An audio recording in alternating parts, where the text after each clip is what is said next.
Okay, so in some big football news, Sean Dyche has been sacked by Burnley with 8 games remaining of this season. As a Blackburn fan, you think I would be overjoyed by Burnley struggling and sacking Sean Dyche, but actually, to be fair, as a sports fan, I'm not.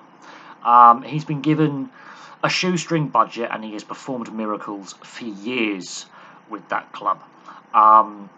Years he has performed miracles, keeping them in the Premier League. This season, however, it just hasn't worked. They never really got going.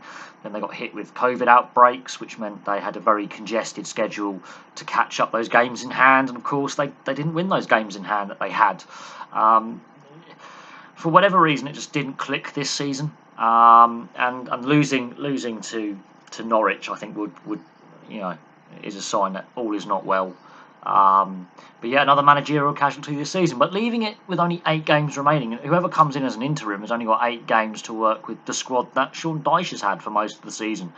And when you're not really given the funds to strengthen your squad, and you've got to sell your best striker in January, that sums up everything you need to know about the ownership of the club and the decision making. Because as a Blackburn fan, we haven't been back in the Premier League since we last got relegated. We ended up in League One at one point. Ask Leeds fans about their time in the wilderness outside the Premier League. It's not an automatic promotion back. I mean, Bournemouth haven't automatically bounced back to the Premier League since they were relegated. And Eddie Howe obviously lost his job. And Eddie Howe was very similar to Sean Dyche, working on a far smaller budget with it's going to be. I don't want to be disingenuous to the playing squad with solid players, not world class players, and punching above their weight. And some players have gone on to bigger things, moving on from Burnley. But I have to question the timing of this decision. If they were going to make a change, I think they should have done it before Christmas, before the January transfer window, so a new manager could come in and make the right changes to that squad to improve performances. But as I say, their season didn't get started. They were very slow out the blocks this season. COVID heavily impacted them, which did affect their schedule. They had to play a lot to catch up a lot of games. So their fixture congestion was terrible at one point in order to catch up the games that were lost because of COVID. And he hasn't been given the budget to really compete the last couple of seasons and stay as competitive as possible. Other teams around them have spent more money.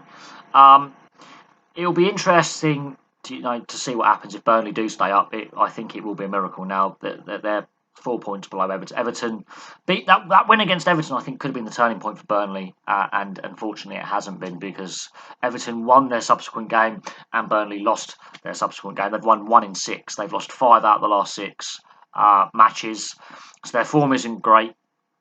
But I'm surprised by the timing. If they were going to part ways, they should have done it before the transfer window.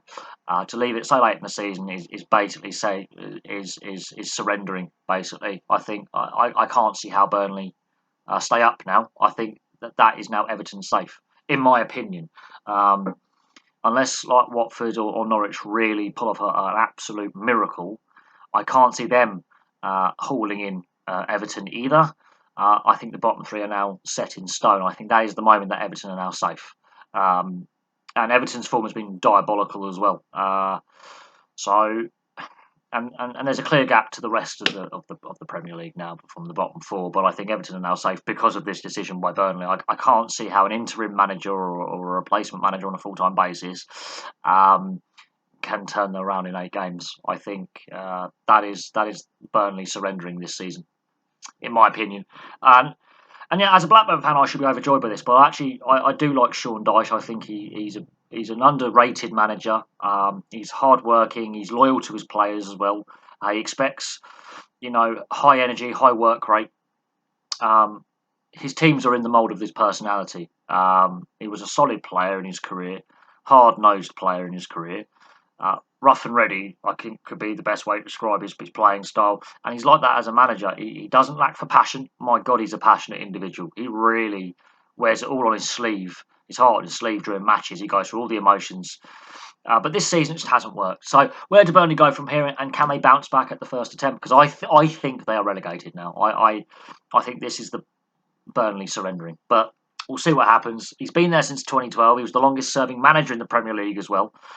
and football shows there's no loyalty in the modern game. A lot of clubs have obviously changed manager this season, and I always say this: clubs that regularly change the manager aren't generally very successful. Chelsea notwithstanding with their record in the Abramovich era, but clubs that regularly chop and change manager don't tend to have continued success or continued stability. Sean Dyche was a stabilising factor at Burnley for so long. For the best part of a decade, I am generally surprised by the choice and course of action that the board have taken. But there we go. Thank you very much for watching. Please place your thoughts in the comment section below, and I'll have some more videos for you very, very soon.